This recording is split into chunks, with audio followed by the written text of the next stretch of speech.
Hello student, welcome to chemistry class. और हम पढ़ रहे थे रसायन विज्ञान की कुछ मूलभूत अवधारणाएं, अध्याय 1। और आप सभी ने अभी तक कोई नोट्स भेजे नहीं है, रिस्पांस तो आप करते ही नहीं है, है ना। तो आप लोग क्लियर ये भी बता दीजिए कि आप लोगों को आगे कंटिन्यू करना है कि नहीं करना है, क्योंकि आज मुझे 5 बजे तक आप सभी के इस अध्याय के पूरे नोट्स चाहिए। मुझे कोई एक्सक्यूजेस नहीं सुनना है, ठीक है। तो लेट्स स्टार्ट करते हैं कि आपके मूलभूत अवधारणाएं में अगला टॉपिक क्या है।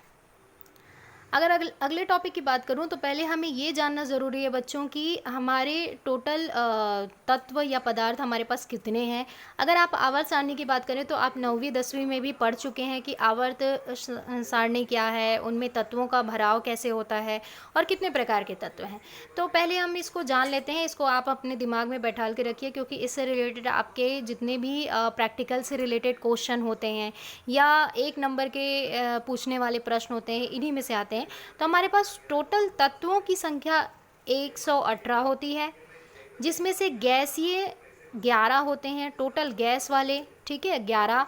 ठोस, इसमें जो ठोस पाए जाएंगे 118 में से कुल ठोस होंगे 105, जिनमें से कृत्रिम जो हमारे द्वारा बनाए गए हैं वो हैं 26, अधातु 18, उपधातु 7, धातु 93, प्राकृतिक जो हमको प्रकृति से ही डायरेक्ट मिले हैं तत्व वो हैं 92, और द्रव्य अवस्था में पाए जाने वाले 2 हैं। तो हमेशा ध्यान रखिए, क्योंकि कई बार आपको प्रैक्टिकल एग्जाम में एक्सटर्नल पूछते हैं कि द्रव्य आपने तत्व 118 बताए हैं, तो चलो बच्चों बताओ कि द्रव्य कितने हैं, है ना। तब हम कंफ्यूज होते हैं, अरे यार द्रव्य कितने हैं पूछ रहे हैं, मतलब क्या है। तो यही चीज़ है कि जो 118 तत्व हैं उनमें इन सभी की संख्याएं कितनी हैं, ये आपको हमेशा ध्यान में रखना है। तो ये आपको क्लियर दिखाई दे रहा होगा। अब स्टार्ट करते हैं परमाणु सिद्धांत के बारे में कि परमाणु सिद्धांत क्या है। आप सभी को मालूम था कि परमाणु, आप लोगों का जो पदार्थ है वो छोटे छोटे कणों से मिलकर बना होता है, जिसे हम क्या कहते हैं, अणु कहते हैं। और अणु का निर्माण किससे होता है, परमाणु से। और परमाणु किससे मिलके बना होता है, 3 प्रकार के कणों से। तो परमाणु का निर्माण होता है प्रोटॉन, इलेक्ट्रॉन और न्यूट्रॉन, ठीक है, न्यूट्रॉन। तो ये होता है धन आयन, ऋण आयन और उदासीन आयन। ये 3 कणों से मिलके बनता है परमाणु। क्या होता है, परमाणु बनता है। तो आप जानते हैं परमाणु के सिद्धांत क्या है।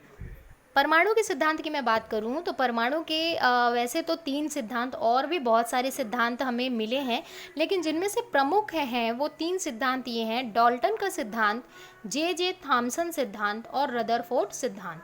जिनमें से हम सभी के सिद्धांत को धीरे धीरे एक्सप्लेन करते हैं। तो पहला चलते हैं डाल्टन के सिद्धांत पे। इन्होंने क्या दिया था, डाल्टन सिद्धांत 1808 में इंग्लैंड के जो साइंटिस्ट थे वहीं के रहने वाले थे। तो डाल्टन ने रासायनिक संयोजन के नियम पर आधारित एक सिद्धांत दिया, जिसमें उन्होंने ये पाया कि सभी पदार्थ एक छोटे छोटे सूक्ष्मतम कण से मिलके बने होते हैं, जिनको हम परमाणु कहते हैं। और ये परमाणु 3 कणों से मिलके बना होता है, जिन्हें हम इलेक्ट्रॉन, प्रोटॉन और न्यूट्रॉन कहते हैं, मतलब कि धन आवेशित, ऋण आवेशित और उदासीन कण, ठीक है। तो इसके सिद्धांत पे उन्होंने परमाणु की संरचना पर आधारित सिद्धांत दिया कि पहला पॉइंट ये था कि कोई भी पदार्थ है वो बहुत छोटे छोटे कणों से बने होते हैं, ये अभी आपने जाना। उसके बाद फिर एक तत्व के सभी परमाणु क्या होते हैं, समान होते हैं। जाहिर सी बात है, अगर मैं कार्बन की बात करूं, कार्बन, तो कार्बन किससे मिलके बना हुआ है, कार्बन के परमाणु से। तो कार्बन में, एक कार्बन परमाणु में 6 इलेक्ट्रॉन होते हैं, है ना। और फिर उसमें न्यूट्रॉन और प्रोटॉनों की संख्या भी 3 होती है। तो टोटल मिला के इनका भार कितना हो जाता है, 12 हो जाता है। इस तरीके से ये बहुत सारे कार्बन के परमाणु से मिलके एक कार्बन का अणु बनता है, ठीक है। तो ऐसे यही चीज़ बोल रहा है कि तत्व के सभी परमाणु क्या होते हैं, समान होते हैं, आकार में, संरचना में, रासायनिक गुणों में, भौतिक गुणों में, ठीक है। अब आते हैं भिन्न भिन्न तत्वों के परमाणु भी भिन्न भिन्न होंगे। जाहिर सी बात है भाई, कार्बन है, ऑक्सीजन की बात करूं तो ये अलग तत्व हो गया, ये अलग तत्व हो गया, तो उसके भी परमाणु क्या होंगे, अलग ही होंगे ना, संरचना में, भौतिक गुणों में, रासायनिक गुणों में। अगला पॉइंट है परमाणु द्रव्य का सूक्ष्मतम इकाई है। तो आपको मालूम है कि परमाणु द्रव्य का सूक्ष्मतम इकाई है, ठीक है। जाहिर सी बात है, कोई भी पदार्थ एक सूक्ष्म कण से मिलकर बना होता है जिसको हम परमाणु कहते हैं। परमाणु को किसी भी रासायनिक अभिक्रिया या भौतिक अभिक्रिया द्वारा ना तो बनाया जा सकता है और ना ही नष्ट किया जा सकता है। याद रखना, परमाणु अविनाशी होती है, इनको हम नष्ट नहीं कर सकते, ना ही इनको बना सकते हैं, बस इनके रूप में परिवर्तन कर सकते हैं। ये चीज़ आपने द्रव्य संरक्षण के नियम में पढ़ा है ना। तो यही चीज़ें, अब इसकी सीमाएं देखते हैं। देखो, डाल्टन ने सब चीज़ बताया, लेकिन इसमें इनकी त्रुटि भी थी, जिसके कारण इस सिद्धांत को उतनी प्राथमिकता नहीं मिली जितनी मिलनी चाहिए थी। तो इनकी सीमाएं ये थी कि उन्होंने परमाणु की संरचना के बारे में कोई चीज़ नहीं बताया, उल्लेख नहीं किया। दूसरा, गैसीय आयतन संबंधी नियमों को भी स्पष्ट नहीं किया। तीसरा पॉइंट ये है कि परमाणु संयोग कैसे करते हैं, ये कारण और इस नियम को भी उन्होंने स्पष्ट नहीं किया, ठीक है। और उन्होंने परमाणु के भार तथा परमाणु के धन आवेश का होना, ऋण आयन में बदलना, धन आयन में बदलना, इस चीज़ को भी वो स्पष्ट नहीं कर पाए, जिसके कारण डाल्टन वहाँ पर फेल हो गए थे, उनकी सीमाएं हो गई थी।